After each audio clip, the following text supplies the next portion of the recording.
포럼인데요. 또 이틀 후면 설 연휴가 시작됩니다. 여러분들 새해 복 많이 받으시고요. 저희 동반성장연구소는 더욱더 매진하는 한 해가 되기 위해 노력하겠습니다.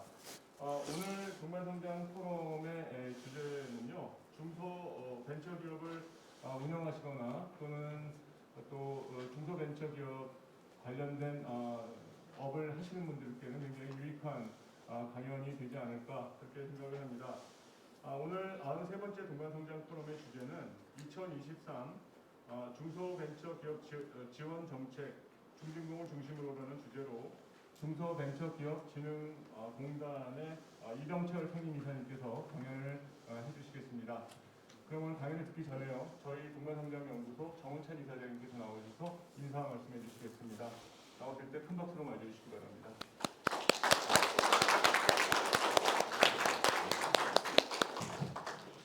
네, 안녕하십니까. 정은찬입니다. 오늘 날도 차고 연말이라 바쁘실 텐데 많이 나와주셔서 대단히 고맙습니다. 오늘은 이미 말씀하신 것과 같이 정부가 중진공을 통해서 맞죠? 저 중소기업 또 벤처기업을 어떻게 도와주려고 하는지 말씀드리려고 오셨습니다. 저 성함도 아주 유명하신 이병철 상임이사신데 그동안 우리들이 여러 가지 의미에서의 동반성장을 공부 많이 했습니다. 빈부 간의 동반성장이나 도농 간의 동반성장, 또 지역 간, 또 남녀 간, 세대 간, 남북한 간, 또 국가 간 동반성장 등 여러 가지 주제를 다루었지만 오늘은 동반성장이라는 화두가 처음 나온 거는 저 대기업과 중소기업 간의 동반성장을 위한 것이었지 않았습니까? 그래서 오늘은 그 본류로 돌아가서 대기업과 중소기업 간의 동반성장에 관해서 이병철 이사님한테 배우기도 하고 또 정부 정책을 좀 알아보도록 하겠습니다. 우선 발표하시기 전에 매번 이렇게 나오셔서 우리를 격려해 주시는 조완규 총장님을 한번 다시 소개해 드리겠습니다. 일어나시겠습니까?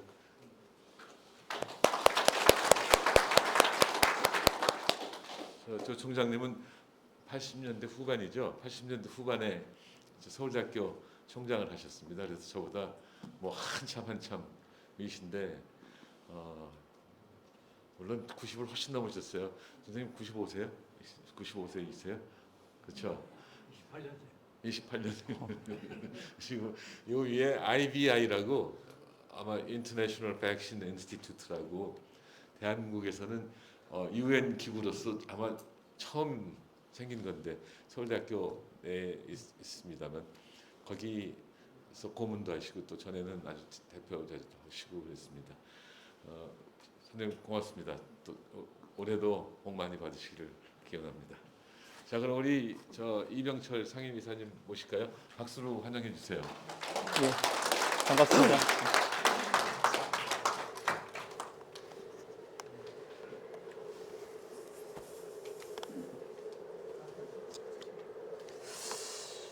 예, 반갑습니다. 중소벤처기업진흥공단 기업지원본부장을 맡고 있습니다. 이병철입니다. 오늘 저희 기관하고 저희가 하고 있는 사업을 이렇게 소개해 드릴 수 있는 자리를 마련해 주신 정은찬 총리님께 감사드리고요. 그리고 동반성장연구소 관계자 여러분께 감사드립니다. 그리고 상당히 귀한 시간을 할애를 해서 이렇게 참석해 주신 모든 분들께 감사드리고 한 1시간 반 정도 시간이 될 것 같은데 1시간 반 저희 소개를 통해서 많은 것을 얻어갈 수 있는 그런 자리가 됐으면 좋겠습니다.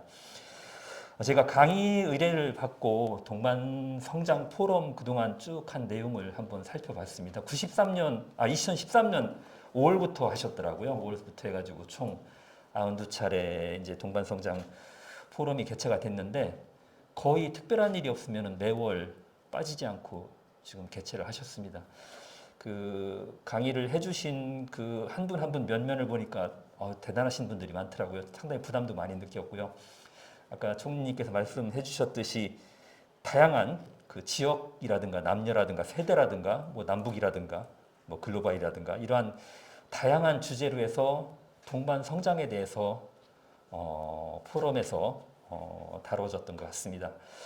그래서 저도 조금 고민을 잠깐 했었는데 제가 이 자리에서 동반 성장에 대해서 얘기를 하는 것이 맞는가를 가지고 고민을 했었는데 저희 중소벤처기업진흥공단이 뭐 정책 자금이라든가 뭐 수출이라든가 아니면 창업이라든가 인력 양성이라든가 다양한 그런 시책을 통해서 중소기업을 지원하는 그 종합 지원 기관인데 저희가 하는 업무 중에 대부분이 어떻게 보면은 총리님께서 말씀하셨듯이 대기업과 중소기업 간의 동반 성장 그리고 지역 간의 아니면은 그 고용주와 근로자 간의 동반 성장이 될 수가 있겠고 글로벌 동반 성장이 될 수가 있겠고 아니면 스타트업과 기존 기업 간 그리고 우리 같은 공공기관과 공공기관이 위치하고 있는 지역 사회에 대한 그러한 동반 성장을 추구하고 있다는 측면에서 의미가 있다고 생각해서 강의에 응하게 됐고요. 저희 그 중진공에서 하고 있는 그런 내용에 대해서 설명을 드리도록 하겠습니다. 여기 보시면은 중소벤처기업 중심의 혁신성장 선도 플랫폼 이 기관의 그 비전 스테이트먼트인데 어떤 의미냐면은 그 중소벤처기업의 현장과 정책에 있어서 가교 역할을 하는 그런 플랫폼으로서 중소벤처기업이 혁신성장을 선도할 수 있도록 지원한다는 것이 우리 기관의 목표이고 비전입니다. 오늘 말씀드릴 내용은 이제 기관 소개하고 주요 사업 우리가 하고 있는 주요 사업하고 그리고 이제 마지막에 간단하게 동반 성장 측면에서 우리가 어떤 전략으로 어떤 그 목표를 가지고 운영을 하고 있는지에 대해서 간단하게 설명을 드리도록 하겠습니다. 먼저 기관 소개입니다. 저희가 이제 중소벤처기업부 산하의 기관인데 79년 1월달에 설립해서 올해 이번 달 이제 1월 30일날 창립 44주년을 맞습니다. 뭐 이제 기관 성격을 보면은 기금 관리형 준정부 기관이라고 볼 수 있겠고요. 예산은 약 10조 정도 규모로 운영을 하고 있습니다. 저희가 본사가 진주에 있습니다. 이제 공공기관 그 지방이전 정책에 따라서 2014년 7월달에 진주로 내려갔고요. 그리고 진주 본사가 있고 그리고 이제 전국 각지 33개 그 전국 그 지역 거점에 제가 현장 그 지역 본지부를 운영을 하고 있습니다. 그리고 6개 연수원이 있고 그리고 해외에도 24개 거점이 있습니다. 직원은 지금 1,400명 정도 되고 있습니다. 저희 중진공이 운영하고 있는 기금이 중소벤처기업 창업 및 진흥기금인데 이거는 그 중소벤처기업 분야의 아주 대표적인 공공기금이라고 볼 수가 있겠습니다. 최초 우리가 설립한 게 이제 79년도에 설립을 했는데 설립과 같이 이제 최초에 이제 중소기업 진흥기금으로 출발을 해서 뭐 창업지원기금하고 뭐 지방중소기업 육성자금, 뭐 산기반자금들이 같이 통합이 돼서 지금은 기업에 대한 대출 잔액 그 22조 포함해서 약 27조의 기금 자산을 운영을 하고 있습니다. 중진 기금의 특징을 말씀을 드리면은 두 가지로 볼 수 있겠습니다. 시장 실패 영역을 보완을 하고 시장을 선도하는 역할을 한다는 측면으로 볼 수 있겠습니다. 시장 실패 보완은 어떤 거냐면은 은행이라든가 이런 금융권들이 뭐 지원을 기피하는 그 창업 기업이라든가 소기업이라든가 이런 기업을 중심으로 해서 저희가 정책 자금을 공급을 하고 있고요.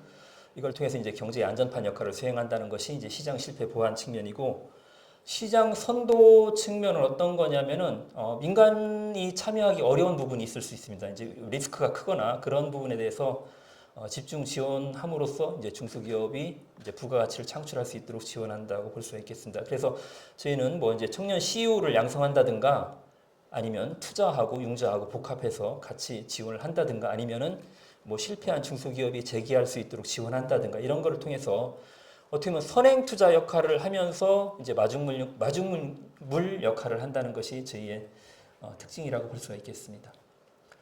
주요 사업을 말씀드리겠습니다. 2023년도 저희 기관의 중점 운영 방안은 일단은 그 네 가지 그 주된 사업이 있는데 정책금융과 수출판로, 인력 양성, 지역 혁신 네 가지 그 사업을 바탕으로 해서 이 아래에 보시는 1번부터 6번까지 6개의 방향으로 지금 운영을 하려고 합니다. 첫 번째는 이제 성장 중심, 소유자 중심의 정책 자금을 운영을 하고, 그리고 수출 기업에 대해서 수출에 애로를 겪고 있는 그런 기업들을 지원해서 수출을 회복할 수 있도록 하고, 세 번째 사람에 대한 투자, 그리고 성과를 공유해서 고질적인 인력난을 해소하는 것, 그리고 네 번째는 뭐 지역별 특화 산업이라든가 뭐 지역별 창업 활성화를 통해서 지역 혁신 성장을 견인하고, 그리고 지역 균형 발전을 실현할 수 있도록 지원한다. 그리고 또 한 가지는 중소기업이 새로운 사업으로 전환할 수 있도록 지원하는 부분이 있고, 또 한 가지는 ESG라든가 탄소라든가 새로운 패러다임이 중소기업에도 적용이 되는데, 이런 패러다임에 중소기업이 대응할 수 있도록 지원하는 것이 중진공의 금년도 운영 방향이고요. 이런 운영을 통해서 중소벤처기업이 우리나라 경제 성장을 견인할 수 있는 전환을 할 수 있는 그런 주역으로 육성하는 것이 저희의 운영 방향이라고 볼 수가 있겠습니다. 총 6가지 부분 말씀드렸었죠. 그 부분 중에서 첫 번째 정책자금 융자인데요. 우리 중진공의 가장 대표적인 사업이라고 볼 수가 있겠죠. 중소기업도 생애가 있습니다. 사람도 뭐 태어나서 성장하고 이제 그 사망하듯이 중소기업도 마찬가지로 뭐 창업기, 성장기, 성숙기 이렇게 제도약기를 거치는데, 창업, 성장, 제도약의 그런 그 맞춤 그 성장 단계에 따라서 중소기업이 스케일업 할 수 있도록 지원을 합니다. 그 창업기업 같은 경우는 지원을 통해서 우량기업으로 성장할 수 있도록, 뭐 창업을 해서 기업을 운영하다가 여러 가지 사정에 의해서 이제 실패한 기업이라든가 한계에 봉착한 그런 기업이 있을 수 있는데, 그런 기업들이 가지고 있는 자원이 사장되는 걸 막고 그런 기업들한테 다시 한번 기회를 줄 수 있도록 제도약 지원을 통해서 그 기업들이 정상화할 수 있도록 지원하는 것이 저희 정책자금 융자의 특징이라고 볼 수 있겠습니다. 정책자금의 포지셔닝을 본다고 하면은 저희 자금은 신용 리스크가 비교적 큰, 그렇지만은 기대 수익이 높지 않은 민간 은행이라든가 보증이라든가 민간 투자라든가 이런 부분들하고 좀 기피하는 영역에 대해서 중점적으로 지원한다고 볼 수 있겠고요. 그리고 또 한 가지는 이제 기술이 아주 높은데, 기술 수준이 높은데 자금 조달력이 취약한, 저희가 이거를 이제 시장 실패 영역이라고 표현을 하는데, 이러한 영역에 있는 기업들을 선별하고 집중 지원해서 우량 기업으로 스케일업 할 수 있도록 하는 것이 저희 그 정책자금의 역할이라고 볼 수 있겠고요. 또 한 가지 특징은 혁신 성장의 동력을 창출한다는 측면이라고 볼 수 있겠습니다. 최근에 이제 10대 초격차라고 하는 개념이 이제 중기부에서 이제 새롭게 등장을 하고 있는데, 시스템 반도체라든가 빅데이터 AI라든가 미래 모빌리티라든가 친환경 에너지라든가 이런 부분들을 10대 초격차 산업으로 지정을 해서 이 부분에 대해서 이제 집중적으로 지원해서 미래에 우리나라가 커나갈 수 있는 성장 동력을 창출하는 것, 그리고 또 한 가지는 저탄소 친환경 전환이라든가 이런 걸 통해서 탄소 중립이라 이런 걸 통해서 ESG 경영을 확산하는 것, 그런 부분이 있을 수 있겠고요. 금년도의 특징적인 부분이라고 볼 수가 있는 게, 잘 아시다시피 상고라고 얘기하지 않습니까? 지금 중소기업들이 물가라든가 환율이라든가 금리라든가, 특히 금리가 상당히 민감하게 작용을 하는데 복합 위기를 겪고 있습니다. 온몸으로 중소기업들이 겪고 있다고 볼 수 있겠는데, 평소 같으면 저희가 이제 시설 자금 위주로 지원을 하는데, 지금은 이러한 그 성장 동력이라든가 이런 측면에서 시설 자금을 지원하는 것도 중요하지만은 위기를 극복하는데 집중적으로 지원한다는 측면에서 금년도에는 운전 자금에 대한 비중을 조금 예년보다는 한 10%포인트 높여서 지원을 하려고 하고 있습니다. 또 한 가지가 중요한 게 사회 안전망 측면에서 저희의 역할인데요. 코로나19라든가 재해가 수시로 발생하죠. 이제 중소기업들 같은 경우는 재해에 상당히 취약한데 그런 기업들의 뭐 운전자금을 지원해서 회복할 수 있도록, 그리고 이제 사회적 경제 기업이 많이 있습니다. 그런 기업들에 대해서도 지원을 하고, 그리고 청년 CEO 이런 부분들에 대해서 창업 자금을 지원해서 이분들이 이제 경제의 주역으로 역할을 할 수 있도록 지원하는 것이 사회 안전망 강화 측면에서의 저희 중진공의 지원 정책이라고 볼 수 있겠습니다. 그리고 또 이제 매년 정부 정책이 바뀌죠. 정부 정책이라고 하는 게 특별히 정책 사업에 어디에다 포커스를 맞춰서 정책을 집중적으로 할 것인가에 대해서 이제 뭐 기본적인 기조는 그대로 갈 수가 있겠지만은 뭐 정권에 따라서 아니면은 그때그때 경제 상황에 따라서 바뀌는데, 금년도 같은 경우는 뭐 그 전에도 그랬지만은 일자리 쪽이 상당히 중요한 이슈로 작용을 하고 있습니다. 그래서 일자리와 같이 이제 성과를 창출할 수 있는 기업에 집중 지원하는 것이 저희 또 융자 지원의 또 하나의 목적이라고 볼 수 있겠는데요. 일자리 창출 촉진 자금 별도로 7천억 원을 편성을 해서 고용 창출을 유도를 하고 있고요. 그리고 이제 그 성과 창출, 예를 들어서 고용을 늘린다든가 뭐 수출을 늘린다든가 아니면은 뭐 탄소 저감한다든가 이런 기업에 대해서는 조금 더 금리를 우대를 하거나 뭐 그런 방식으로 해서 그 지원을 합니다. 저희가 이제 뒤에도 잠깐 말씀드리겠지만은 저희 정책자금 기준금리가 3.2%로 책정이 되어 있는데, 이러한 성과를 창출한 기업에 대해서는 많지는 않지만은 뭐 0.1% 포인트 아니면 0.3%까지 우대를 해주는 제도. 그리고 또 한 가지는 예를 들어서 지원을 받고 고용을 많이 했다. 그러면 정책자금의 지원 효과가 이제 있는 거죠. 그런 기업에 대해서는 별도로 지원 이후에 이자를 환급해주는 그런 정책도 운영을 하고 있습니다.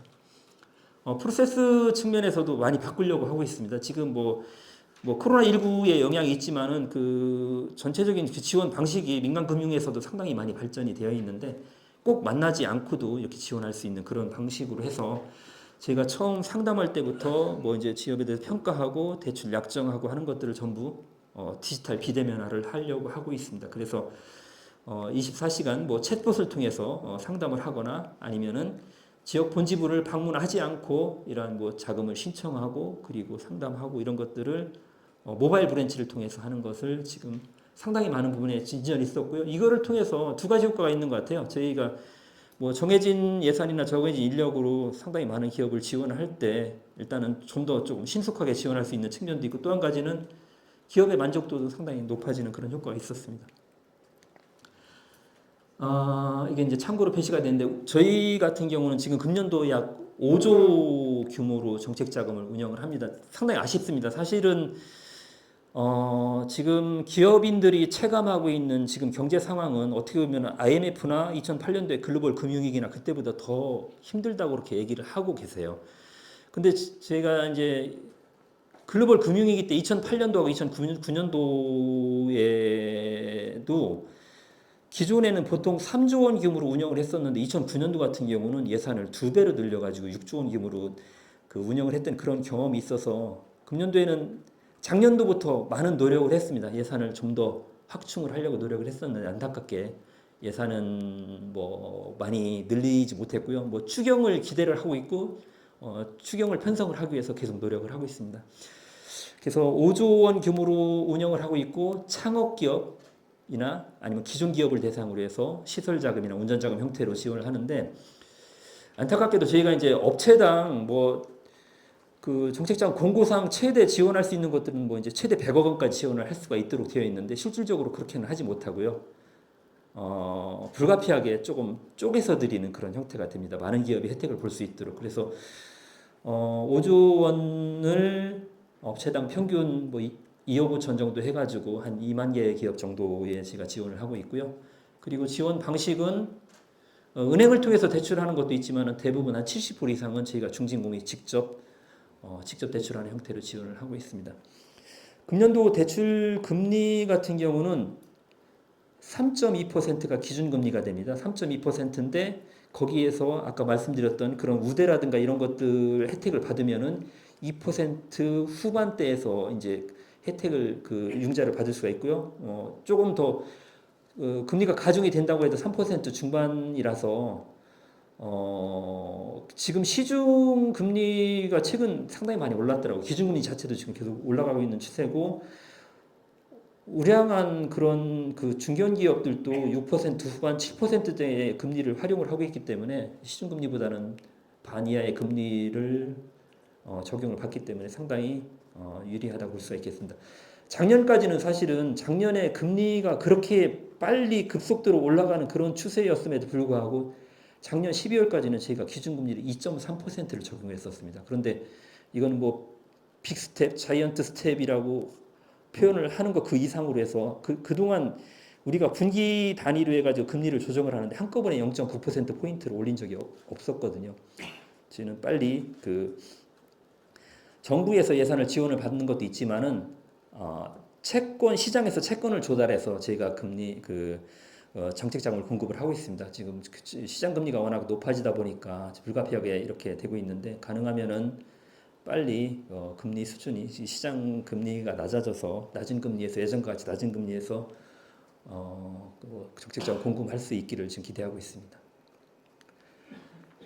두 번째입니다. 지금까지 이제 융자 지원에 대해서 말씀드렸고 두 번째는 저희가 하고 있는 사업 중에서 이제 수출 마케팅. 수출 마케팅 하면 보통 코트라를 많이 떠오르는데 코트라가 가장 대표적인 수출 지원 기관이죠. 그 못지않게 저희들도 다양한 수출 지원 정책을 지금 펼치고 있습니다. 일단은 여기도 마찬가지 아까 이제 중소기업이 생애가 있다고 볼 수 있듯이 수출 기업 같은 경우도 단계가 있습니다. 이제 현재는 내수지만은 현재는 수출 초보 단계지만은 이런 기업들이 수출 유망 단계를 거쳐서 글로벌 강소 기업으로 성장할 수 있도록 뭐 온라인 수출이라든가 물류 지원이라든가 이런 그런 수출 전 단계에 대해서 지원하는 프로그램을 가지고 있습니다. 바우처 형태로 운영을 하는데요. 이제 내수기업이나 초보기업, 성장기업 이런 강소기업들이 업체당 최소 3천만 원에서 최대 1억 2천만 원까지 바우처 형태로 해서 사용할 수 있도록 지원을 하고 있고요. 금년도 같은 경우는 예산이 1,200억 정도고 이제 한 5,300개 업체 정도 지원을 하려고 지금 준비를 하고 있습니다. 바우처의 지원 내용을 보면은 이제 수출하는데 모든 메뉴가 다 들어가 있다고 보시면 될 것 같습니다. 이제 해외에서 이제 수출하기 위해서 규격을 인증을 받는다든가 전시회 박람회 아니면 시계단에 참여를 한다든가 아니면 물류라든가 아니면 수출 관련된 교육을 한다든가 컨설팅을 한다든가 바이오를 조사를 한다든가 이러한 그 메뉴를 구성을 해서 중소기업이 자기 여건에 맞게 선택을 해서 바우처 형태의 패키지로 지원을 하고 있고요. 뭐 글로벌 강소기업이 1000이라고 하는 뭐 이제 그 트랙을 별도로 만드는데 여기는 전년도 수출 실적이 1,000만 불이 넘는 기업들을 대상으로 별도로 R&D 전용 트랙을 마련한다든가 이런 방식으로 해서 지원을 하고 있습니다. 물류도 상당히 중요한 이슈로 부각이 되고 있습니다. 지금은 사실은 유가가 조금 떨어지기 때문에 무슨 그 해외 운임이라든가 이런 부분들이 예전보다는 조금 낮아졌다는 그런 얘기가 있는데 여전히 뭐 중국이 상당히 큰 변수로 작용하죠. 중국도 이제 코로나 정점을 지났기 때문에 중국의 리오프닝이 예견이 되고 있습니다. 그렇다고 하면은 중소기업이 겪는 그런 물류상의 애로는 여전히 이제 상존한다고 볼 수가 있겠고요. 이 부분은 금년도에 180억 예산을 편성을 해서 2,500개 기업을 대상으로 해서 개별 기업들 업체당 1,000만 원에서 1,500만 원까지 이제 항공해상 운송료라든가 보험료라든가 이러한 그 내륙 운송료라든가 이런 것들을 바우처 형태로 지원하는 것이고요. 또 한 가지는 온라인 수출 공동 물류 사업이라고 하는데 이건 어떤 거냐면은 전자상거래로 수출을 많이 하고 있습니다. 전자상거래로 수출하는 그런 중소기업들 대상으로 해서 예산이 이제 1,700개 정도 회사가 될 텐데 개별 기업들이 이러한 물류를 협상을 한다고 하면은 사실은 이렇게 이제 협상력이 많이 떨어지는 거죠. 그걸 저희가 집적을 해서 국내 물류하고 그리고 해외 운송하고 그리고 해외 물류까지 일반 그 전 과정에서 그러한 그 디지털 물류 서비스라든가 아니면 물류 솔루션이라든가 이런 것들을 활용할 수 있도록 저희가 취합을 해서 규모의 경제를 실현하는 방식으로 해서 지원을 합니다.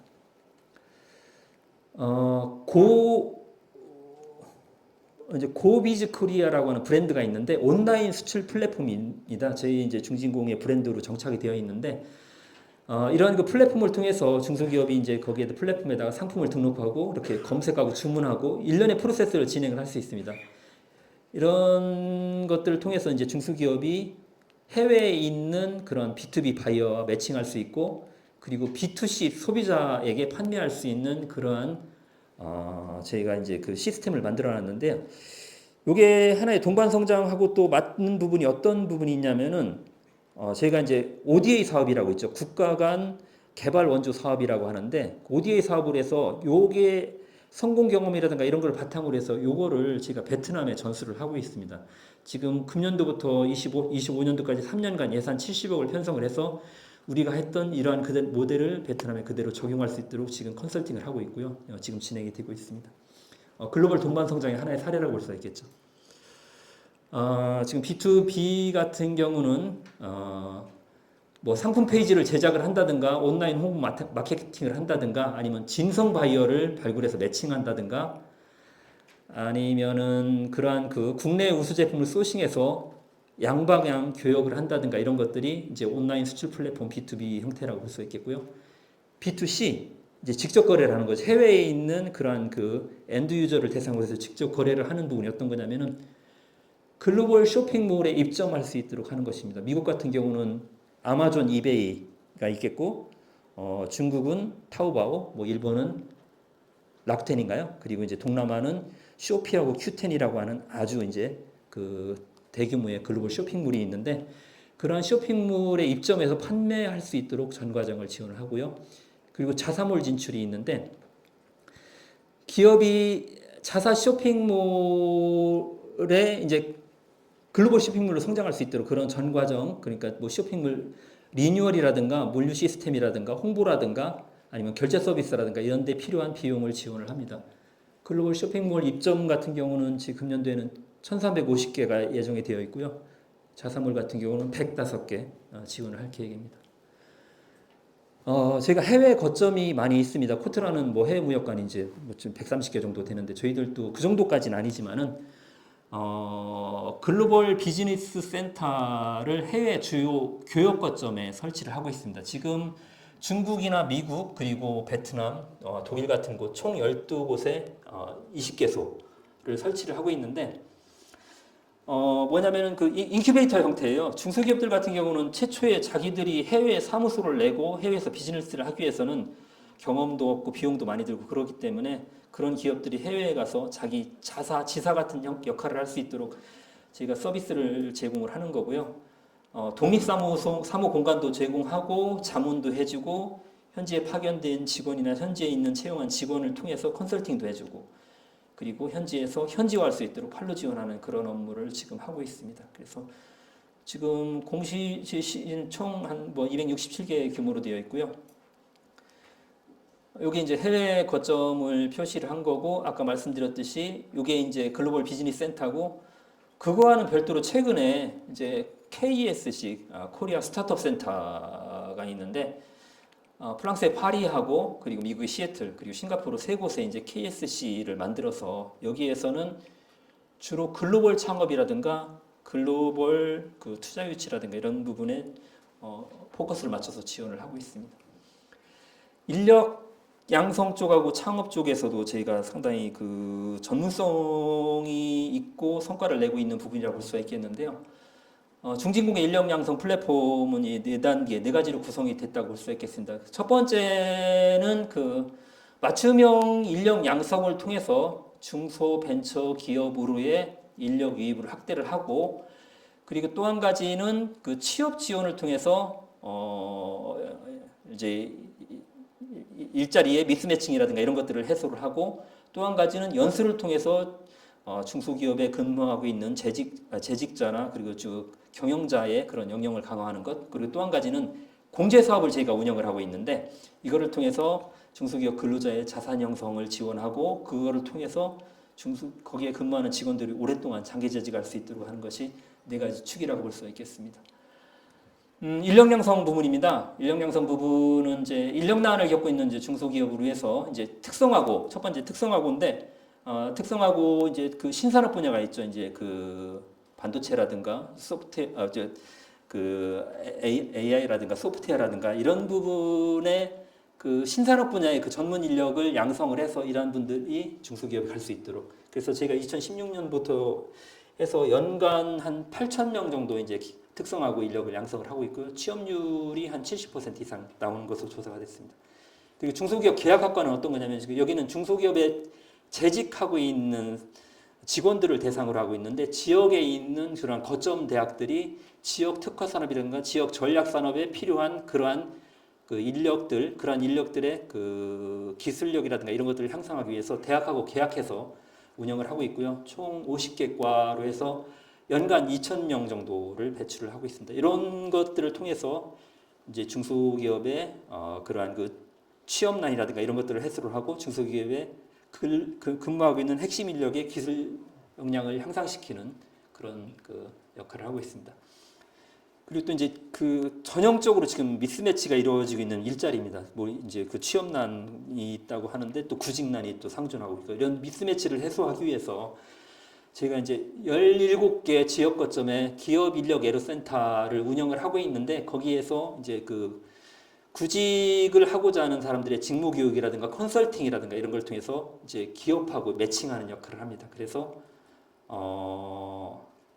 연간 한 3,000명 정도가 이제 그 기업 인력 애로센터를 통해서 취업을 하고 있고요. 그리고 또 한 가지 중요하게 생각하는 게 이제 중소기업의 성과를 나눈다는 측면, 그리고 중소기업에 대한 고질적인 인식이 사실은 안 좋습니다. 특히 지방 중소기업 같은 경우는 그런 좋은 기업을 찾아보면 상당히 많거든요. 그런 기업에 대한 인식을 좀 바꾸기 위해서 제가 노력을 많이 하고 있는데 사업자하고 근로자가 예를 들어서 경영 성과급이라든가 뭐 우리 사주라든가 사내복지금이라든가 이런 형태로 해서 성과를 나누는 것입니다. 이런 성과를 나누고 있거나 나누기로 협약한 그런 기업에 대해서는 저희가 이제 차별적으로 차등해서 지원을 하는 거죠. 그러면은 그러한 그 성과를 나누는 문화가 확산이 되고 이렇게 확산이 됨으로써 중소벤처기업에 대한 인식이 개선되는 중소기업도 일할 만한 곳이구나. 그리고 중소기업을 많은 사람들을 중소기업으로 이끌고 그리고 그분들에 대해서 뭐 좋은 대우를 해주고 다시 또 이렇게 선순환하는 그런 구조를 추구를 하고 구조를 지향을 하고 있습니다. 그래서 여기에 참여한 기업이 작년까지 한 10만 개 기업 이상이 성과교육 사업에 참여를 하고 있습니다. 연수도 상당히 중요한 분야입니다. 제가 이제 그 안산의 중소벤처기업 연수원 아까 이제 여기 강의 듣는 분 중에서 그 매월 한 번씩 그쪽에 나가서 강의를 하고 계신 분이 계시다고 그러시더라고요. 안산이 82년도에 개원을 했고 그 이후에 지금 광주 그리고 경산 그리고 진해, 천안, 태백 총 6곳 연수원이 지금 운영이 되고 있고요. 지금 전주하고 지금 광양 쪽에서도 지금 이미 그 착공이 됐습니다. 그래서 40년간 한 165만 명의 그러한 그 산업교육 전문기관으로서 인력을 양성을 했습니다. 연수를 통해서 중소기업이 재직하고 있는 그러한 재직자라든가 그리고 이제 경영자라든가 이런 분에 대해서 뭐 직무 향상 연수라든가 기업 맞춤 연수라든가 CEO 연수 그리고 이러닝 연수라든가 시책 연수 이런 거를 통해서 임직원의 역량을 강화를 하는 것도 상당히 중요한 파트라고 볼 수 있겠습니다. 공제 사업입니다. 상당히 복잡하게 나와 있죠. 공제가 어떤 거냐면 공제를 하면 떠오르는 게 어떤 거냐면은 이제 보통 사장님들 노란우산 공제 상당히 정착이 많이 됐습니다. 그런데 이제 이거는 사장님들을 위한 게 아니고 중소기업에 재직하고 있는 직원들을 위한 사업인데요.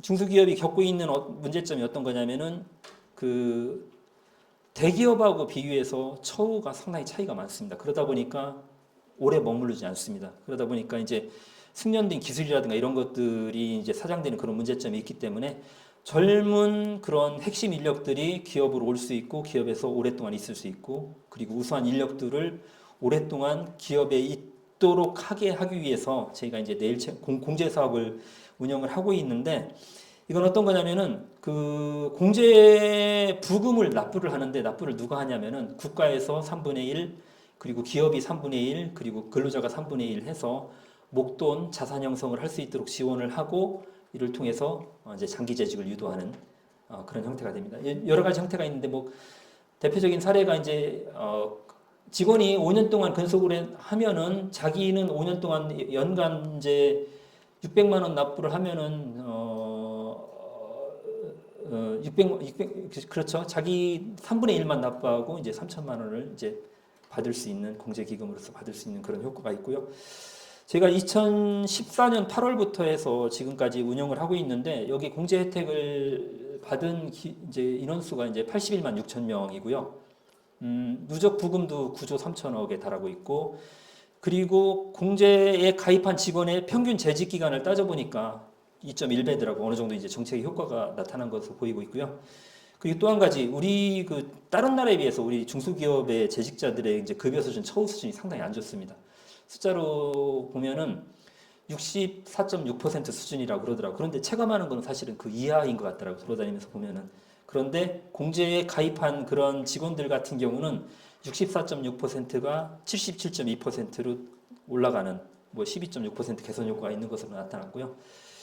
이것도 사실은 하나의 그 동반 성장의 중요한 모델 중에 하나라고 볼 수가 있는데, 기업, 중소기업들도 그 기업에 근로하는 이제 그 재직하는 직원들도 어렵지만 사실 중소기업들도 어려움을 많이 겪고 있습니다. 그래서 중소기업이 공제 부금을 납부하는데 부담감을 느낄 수가 있기 때문에 그 부금의 일부를 지역에 있는 앵커 기업, 대기업이라든가 지자체라든가 지역 지원기관이라든가 이런 부분들에서 이제 납부를 해주는 그런 방식으로 해서 55개 기관이 참여를 하고 있는데, 이것도 하나의 그런 대기업과 중소기업의 상생, 뭐 지역과 그 지자체와의 상생 그런 모델이라고 볼 수가 있겠습니다. 청년 창업 사관학교입니다. 중중공의 상당히 그 자랑스러운 대표적인 브랜드 중에 하나라고 볼 수가 있겠는데, 이제 청년들의 고질적인 그러한 그 취업난이라든가 이런 것들을 해소를 하고, 혁신 분야에서, 신산업 분야에서 청년 창업가를 양성하기 위해서 저희가 2011년부터 운영을 하고 있습니다. 그래서 매년, 최근에는 매년 한 1000명 규모로 운영을 하고 있고요. 지금 2011년부터 5,842명의 창업가를 배출을 했습니다. 그래서 이제 그 여기 그 부동산 관련 그 플랫폼 직방 아시죠? 여기도 이제 그 1기 졸업생이고요. 그리고 핀테크 기업 토스, 비바 리퍼블리카라고 하는 그 회사인데 여기 이제 2기 졸업생이 여기 그 대표인데, 뭐 기업 가치라든가 매출이라든가 엄청나죠. 이게 이제 그래서 상당히 인기가 많습니다. 시스템도 많이 정착이 되어 있고, 지금은 19개 지역에서 이제 청년 창업 사관학교를 운영을 하고 있는데, 뭐 수도권 같은 경우는 거의 한 7대1, 8대1 정도 경쟁률이 되고 전체적으로 한 5대1 이상의 경쟁률을 보이고 있습니다. 어떤 의미가 있냐면은 청년이 청년을 고용한다. 청년 창업 사관학교 졸업기업에서 이제 취업을 한 인원이 한 뭐 17,000명 정도 되고요. 매출도 한 8조, 그리고 지재권 등록도 한 15,000건 정도 됩니다. 그래서 이제 39세 이하고요. 그 창업 3년 이내 기업이나 예비 창업 기업들이 해당이 될 수가 있겠고, 그 1년 동안 입교를 하는데 입교 기간 동안 이제 창업 자금 1억 원을 지원을 하고, 졸업 후에도 당연히 그 지원을 합니다. 졸업 요건에 해당이 된다면 졸업 후에도 지원을 하고, 사무실도 제공을 하고, 그리고 1대1 멘토링, 그리고 분야별로 전담 교수 코칭을 하고, 그리고 국내에 전시회를 참가를 한다든가 아니면 투자 유치를 할 수 있는 그러한 기회를 제공을 합니다. 요 청년 창업 사관학교도 사실 아까 말씀드렸듯이 이제 그 고비즈 코리아라고 하는 온라인 플랫폼이 ODA 사업을 해가지고 베트남에 이제 우리가 전수를 했듯이, 이 청년 창업 사관학교에 대한 모델도 하나의 ODA 사업으로 국가가 이제 개발 원조 사업으로 하고 있는데, 조금 생뚱맞을 수 있는데 그 아프리카에 있는 우간다에 이 모델을 전수를 했습니다. 그래서 작년에 우리가 이제 우간다의 그 청년 창업 사관학교를 개설을 했고요. 우리가 청년 창업 사관학교 운영하면서 뭐 체득했던 그런 노하우라든가 인프라라든가 창업 활성화라든가 글로벌 진출이라든가 그런 부분들을 지금 아프리카에 전수를 하고 있습니다. 청년 창업사관학교하고 별도로 글로벌 창업사관학교를 이제 3년째 운영하고 있는데 180명 정도 졸업생을 배출했고요. 여기는 특별히 데이터라든가 네트워크라든가 AI, DNA라고 하죠. 이런 부분의 그 디지털 전환을 핵심 분야로 하고 있는 이런 그 창업가를 양성을 하고 있고, 여기는 뭐 캐글이라고 하는데 글로벌 데이터 사이언스 그 무슨 경진대회가 있더라고요. 여기에 특화해서 교육을 하고 다른 데보다는 이제 글로벌 엑셀러레이팅, 뭐 국가적으로 이렇게 투자 유치라든가 진출이라든가 이런 것들에 포커스를 맞춰가지고 지원을 하고 있습니다. 지역 쪽입니다. 사실은 그동안에는 우리가 중진공 40년 가까이 있으면서 중기부도 마찬가지지만 지역에 대한 부분은 물론 뭐 다 이제 이 기업이 이제 지역에 있기 때문에 지역에 대한 지원이라고 볼 수가 있겠지만은, 그러한 지역이나 산업이나 그런 관점에서 접근을 해서 지원을 하지 않고 개별 기업 위주로 해서 지원을 했었는데, 저희가 이제 지역에도 상당히 최근에 뭐 지방 소멸이라든가 그런 이슈들이 등장을 하고 있죠. 근데 저희가 전국에 있는 지역 거점이라든가 아니면은 다양한 정책 자금이나 수출이나 뭐 창업이나 뭐 인력 양성이나 이런 것들의 다양한 정책 수단을 가지고 있더라고요. 그런 것들을 활용을 해서 지역 경제를 활성화할 수 있고 지역의 균형 발전이라든가 할 수 있는 부분들을 모색을 하고 있습니다. 그래서 저희가 한 2년째 그 지역 산업 성장 프로젝트를 운영을 하고 있는데 각 지역별로 집중적으로 육성하려고 하는 그런 산업을 지정을 해서 지자체라든가 지역 지원 기관이라든가 그런 곳하고 같이 가버넌스를 구축을 하고 저희 중진공이 주도적으로 지원을 합니다. 그래서 이제 사실 뭐 저희 중소기업에 대한 지원 정책이 다양합니다. 지금 중진공 포함해서 다른 다양한 기관에서 하고 있는데 그런 것들이 이제 분절적으로 지원이 되다 보니까 지원 효과가 잘 나타나고 있지 않은데 이러한 그 연계 지원을 통해서 뭐 이제 우리가 뭐 이어달리기식 지원이라고 하는데 그 지원 효과를 보고 있고요. 총 39개 프로젝트를 진행을 하고 있습니다. 지금 일부는 완료가 된 게 있고요. 각 거점별로 39개 프로젝트를 하고 있는데 여기서 이제 그 참여하고 있는 기업이 한 2,400개 정도 기업이 되고 이를 통해서 한 6,000명 이상의 고용을 창출하는 그런 효과를 봤습니다.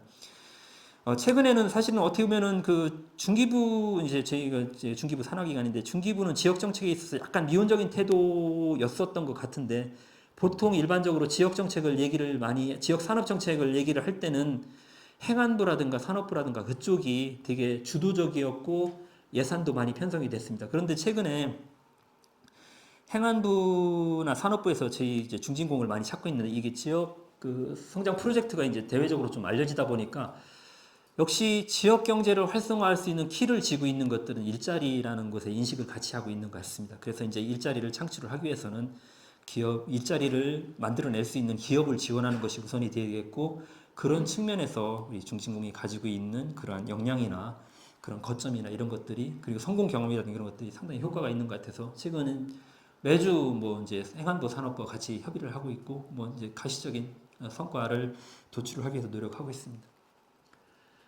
규제자의 특구입니다. 이제 규제로 인해 가지고 규제 완화는 뭐 전 정권 지금도 마찬가지지만 상당히 중요한 키워드로 등장을 하고 있고 규제로 인해서 새로운 사업을 하지 못하는 그런 기업들이 많다는 소리가 있습니다. 그래서 규제 혁신 3종 세트라고 하는데 뭐 이제 그 실증이라든가 임시화가라든가 규제 우선 확인이라든가 이런 그 3종 세트를 적용을 해서 기업들이 신산업을 펼칠 수 있도록 이거는 뭐 규제의 특구는 지역균형 발전 측면에서도 접근을 하는 거기 때문에 수도권을 제외한 지방에서 제가 이제 2019년도부터 해가지고 7차례에 걸쳐서 총 32개의 규제자의 특구를 지정을 했습니다. 그래서 특구에 지정된 특구 사업자를 한 485개 업체가 되는데 그 업체들에 대해서 저희가 정책 자금을 지원을 하고 바우처도 지원을 하고 투자 유치를 지원을 하고 그리고 인력 양성을 지원을 하는 업무를 중진공이 하고 있습니다.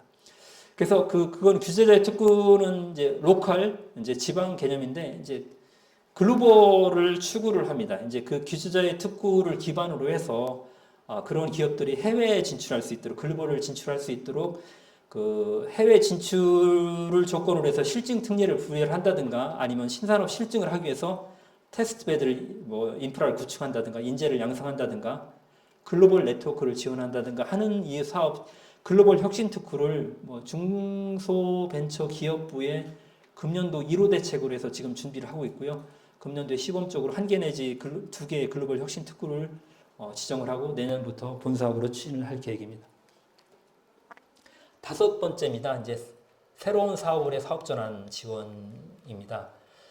중소기업의 경영 환경이 계속 바뀌고 있죠. 뭐 사업 환경도 바뀌고 있고 뭐 불가피하게 기존에 하고 있던 사업을 다른 쪽으로 전환을 해야 되는 그런 상황에 봉착을 했습니다. 뭐 가장 대표적인 예가 이제 뭐 전기차 전환이라든가 뭐 이제 글로벌 밸류체인이라든가 이런 분 중에서 많은 변화가 있지 않습니까? 그래서 기존의 사업을 그대로 고수를 할 경우에는 경쟁력을 잃을 수밖에 없기 때문에 중소기업이 새로운 사업으로 전환할 수 있도록 새로운 업종을 추구할 수 있도록 아니면은 디지털이 또 필수죠. 그리고 이제 그런 사업 전환 과정에서 유유 노동 인력이라든가 이런 것들이 생길 때 뭐 사내에서 전환할 수 있도록 아니면 다른 분야로 전환할 수 있도록 하는 것이 지금 이제 구조혁신 지원 사업이라고 하는데 전국 10개 거점에 구조혁신 지원 센터를 작년에 신설을 했습니다. 그래서 이 센터를 통해서 이렇게 구조 전환을 희망하고 있는 기업들에 대해서 진단을 하고 그 기업들에 대해서 사업 전환 분야, 디지털 전환 분야, 노동 전환 분야에 대해서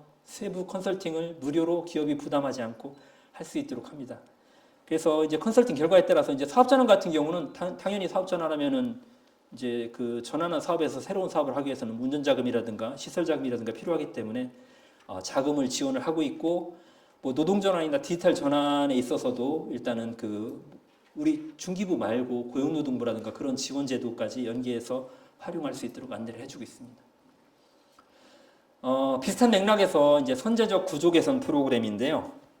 여기도 마찬가지로 이제 뭐 중소기업들이 이제 경영 위기를 여러 가지 요인에 의해서 경영 위기를 겪고 있죠. 그런데 위기가 이미 도달을 했을 때는 사실은 어떻게 보면은 그 늦었다고 볼 수 있겠죠. 그래서 위기가 도달하기 전에 선제적으로 대비를 할 수 있도록 저희가 이제 구조 개선 지원 프로그램을 운영을 하고 있습니다. 은행권하고 같이 운영을 하고 있는데요.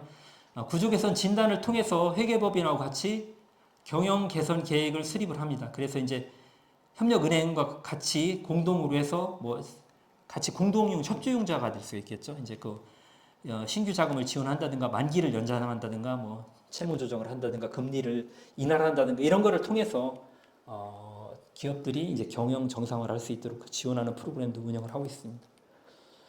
마지막 6번째인데요. 그 패러다임 아무리 중소기업이라고 하더라도 탄소 중립이라든가 뭐 ESG라든가 이런 쪽에서 자유로울 수 없는 것 같습니다.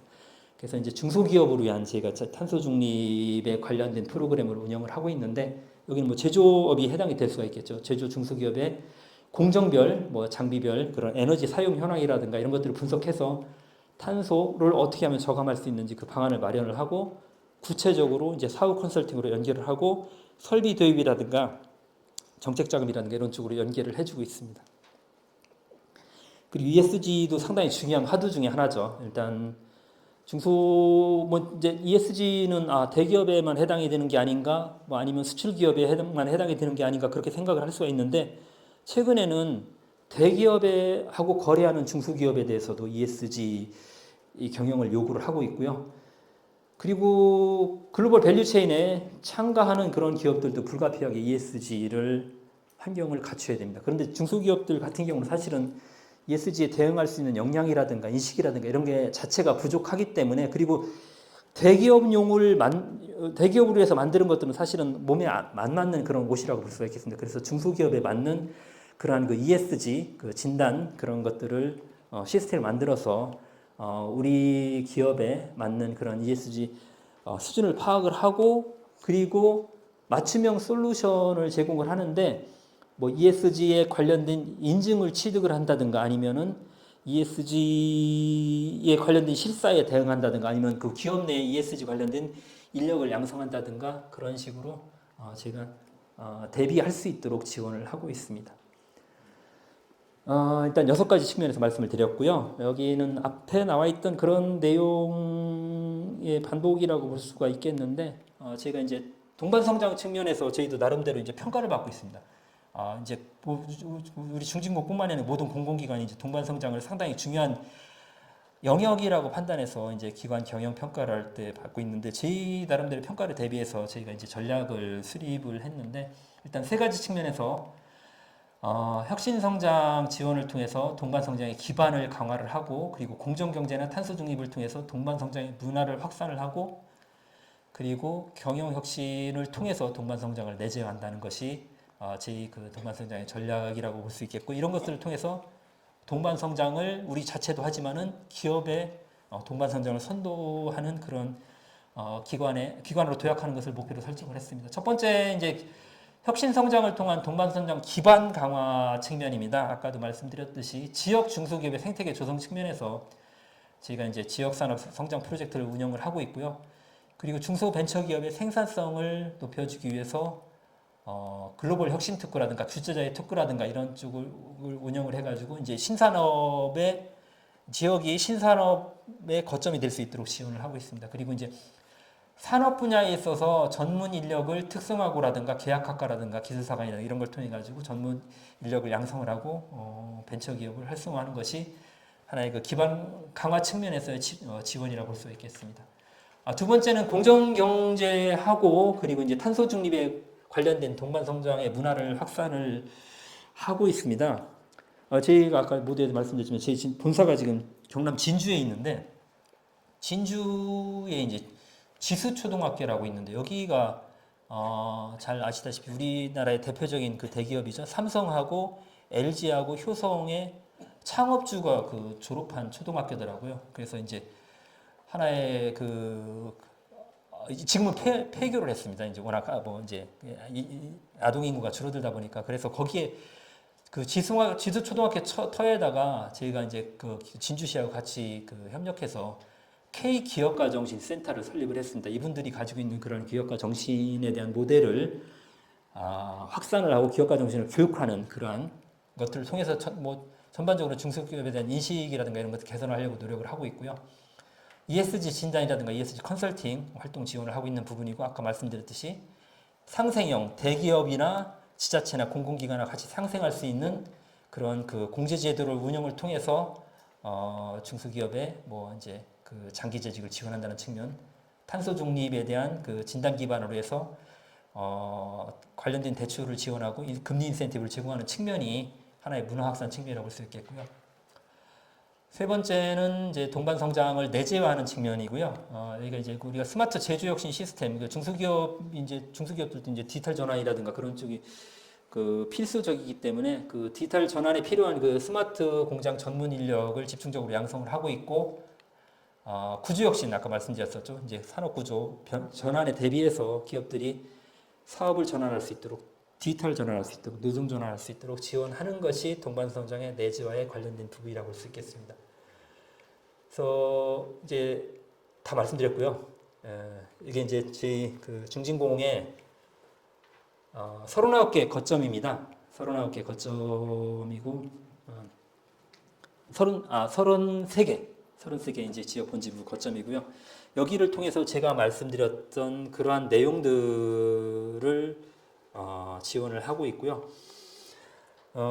지금 이제 복합위기라는 얘기를 많이 하고 있습니다. 이제 그 금리도 그렇고 유가도 그렇고 그리고 환율도 그렇고 이제 거기에다가 보통 상고라고 표현을 하는데 고용 환경도 지금 최악인 것 같습니다. 그리고 저성장의 기미도 지금 지속돼서 언제 어느 시점에 저성장의 터널을 벗어날 수 있을지 지금 되게 좀 앞이 보이지 않는 그런 상황이고요. 중소기업들이 지금 온몸으로 지금 그런 복합 위기를 겪고 있습니다. 그래서 저희 중소기업진흥공단은 복합 위기를 겪고 있는 그런 기업들의 동반 성장을 다양한 형태로 지금까지 말씀드렸던 형태로 해서 지원을 하려고 노력을 하고 있고요.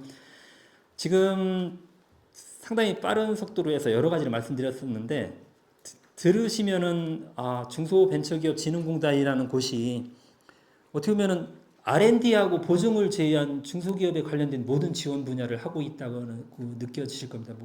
실제로 그런 것 같습니다. 그래서 너무 다양한 사업을 하고 있고 사실 제 설립 초기에는 중진공 이외에 이렇게 종합적인 지원을 하는 기관이 많지 않은데 지금은 중기부 산하의 다양한 기관들도 지금 많이 생겼고 지자체도 마찬가지고 지자체에도 지원 기관이 산하 기관에 상당히 많이 생겼습니다. 그리고 정부 부처도 마찬가지로 중소기업에 대한 지원을 적극적으로 지금 하고 있는 상태고요. 그러다 보니까 저희가 이제 상당히 촘촘하게 중소기업에 대한 그 지원 프로그램을 운영을 하고 있더라고요. 이제 다른 해외 사례를 봐도 중소기업에 대한 대출이라든가 이런 걸 봤을 때 OECD 국가에 비해서 훨씬 많은 제가 대출을 운영을 하고 있습니다. 그러다 보니까 이게 상당히 많은 예산을 중소기업 지원 분야에 투자를 하고 있는데 지원 효과는 원하는 만큼 나오지 않는 측면이 있습니다. 그게 이제 어떻게 보면은 기관 간에 조금 분절적으로 지원이 되는 그런 측면이 있고 아니면은 중복적으로 지원이 되는 그런 측면이 있습니다. 그래서 어떻게 보면은 이게 이제 국가에서 걱정을 할 부분이지만은 여기 이제 중소기업을 경영하는 그런 분들 입장에서 봤을 경우에는 이런 제도가 어떻게 운영이 되고 있는지를 파악을 한다고 하면은 실제로 그렇게 하는 기업들이 많습니다. 보통 이렇게 체리 피커라고 표현을 하는데 자기한테 맞는 그러한 제도들을 다 하나하나씩 뭐 빼먹는다는 표현이 좀 그런데요. 그거를 잘 활용하고 계신 기업들이 있고요. 그래서 이러한 그 제도에 대해서 지속적으로 관심을 가지고 지켜보신다고 하면은 자기 회사에 맞는 그런 그 최적의 그 제도를 찾아서 적용을 할 수가 있겠고요. 한 가지 팁을 말씀드린다고 하면 이렇게 많은 지원 제도가 있고 다양한 기관에서 하고 있지만은 공통적으로 그게 이제 그 정책 목적이라든가 정책 방향에 따라서 모든 기관이 공통적으로 적용이 되는 부분이 있습니다. 그게 이제 그때그때 달라지는데 뭐 고용이라는 부분은 이제 크게 변함이 없는 것 같고요. 고용 부분을 계속 어필을 하시면 되고 그리고 안타깝게도 이게 연간을 통해서 지원 제도가 조금 균형 있게 운영이 돼야 되는데 거의 1, 4분기에 집중되는 경향이 많습니다. 그래서 미리 전년도에 미리 준비를 하셔서 1, 4분기 시작하자마자 이렇게 시작을 이제 신청을 하시면은 다른 때보다는 경쟁이 조금 덜한 상태에서 해서 이제 그 성공할 수 있는 가능성이 높아진다고 볼 수 있겠습니다. 그래서 제가 한 45분 정도 말씀을 드렸던 것 같은데요. 혹시 궁금하신 점 있으면은 말씀을 해주시면은 제가 좀 답변을 드리고요. 예, 말씀을 해주시죠. 예. 진행자 시간인데요. 사전에 잠깐 말씀드리면 그때 말씀드렸듯이 2분 안에 본인 시간을 포함해서 2분 안에 질문해 주시고요. 이거? 관련 내용을 중심으로 질문해 주시면 좀 효율적으로 운영을 할 수 있을 것 같습니다. 질문 받겠습니다. 네, 저쪽 끝에.